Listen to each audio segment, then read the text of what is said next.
सारे कर्म पूरा करने से मुक्ति होती है, कर्म को बीच में से काट डालने से मुक्ति नहीं होती है। काट डालोगे तो फिर वापस पूरा तो करना ही पड़ेगा, ऐसे नहीं छूटेगा। तो क्यों ना हम उसको फिनिश करें, खत्म करें। समता में रह के खत्म करने का है, असमता में, विषमता में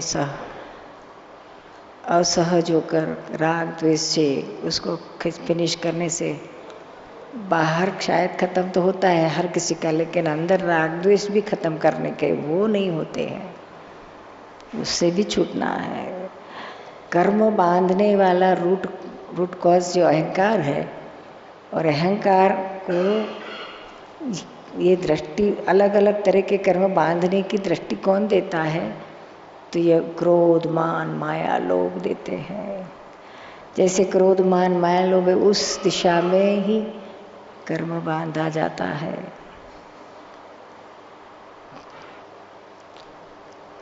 यह बहुत ही सूक्ष्म लेवल की बात है। व्यवहार में अगर डे टू डे लाइफ में सिंपल भाषा में समझना हो तो कर्म कैसे बांधा जाता है, औरों के दोष देखने से कर्म बंधा जाता है और खुद के दोष देखने से कर्म में से छूटा जाता है। ये प्रैक्टिकली आप इस तरह से जाओ पहले तो आपको सूक्ष्म में भी फिर उघाड़ होते जाएगा और दिखते जाएगा। पहले डे टू डे लाइफ में व्यवहार में इतना करो, किसी के दोष मत देखो, और दोष दिख जाए तो तुरंत प्रतिक्रमण करके उसी कर्म को वहाँ के वहीं मिटा सकते हो। वो बांधने के पहले ही आप उसको छोड़ देते हो।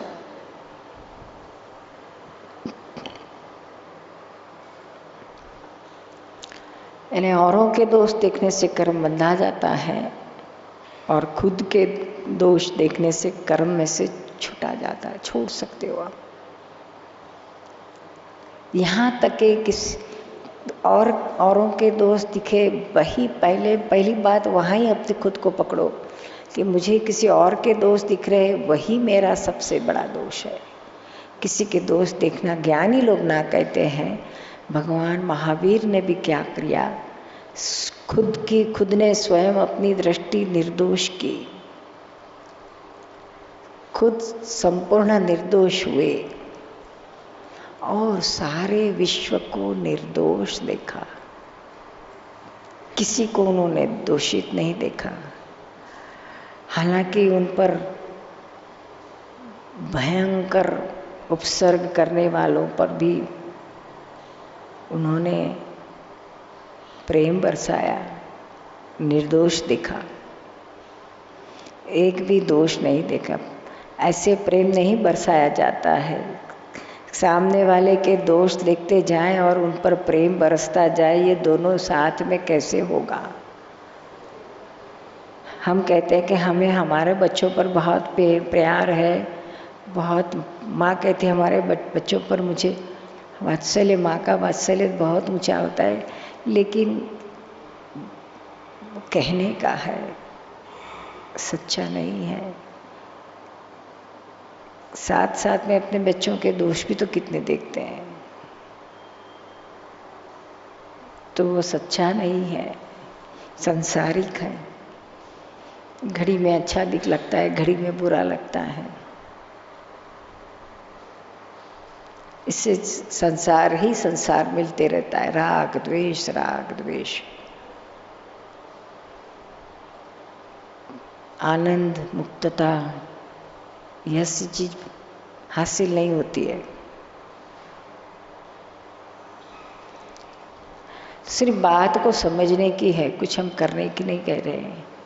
समझो और इस समझ को लेकर चलो तो ऑटोमेटिक आज नहीं तो कल, कल नहीं तो परसों आपके जीवन में परिणाम आके खड़ा रहेगा। परिणाम को लाने की जरूरत नहीं है, क्योंकि परिणाम लाने वाला फिर अहंकार खड़ा करना पड़ेगा। सिर्फ ये सिद्धांत को समझो, प्रिंसिपल को समझो और उस समझ को अप्लाई करते जाओ तो ऑटोमेटिक परिणाम आते जाएगा। समझ को ही खड़ी हाजिर करो, दैट्स इट।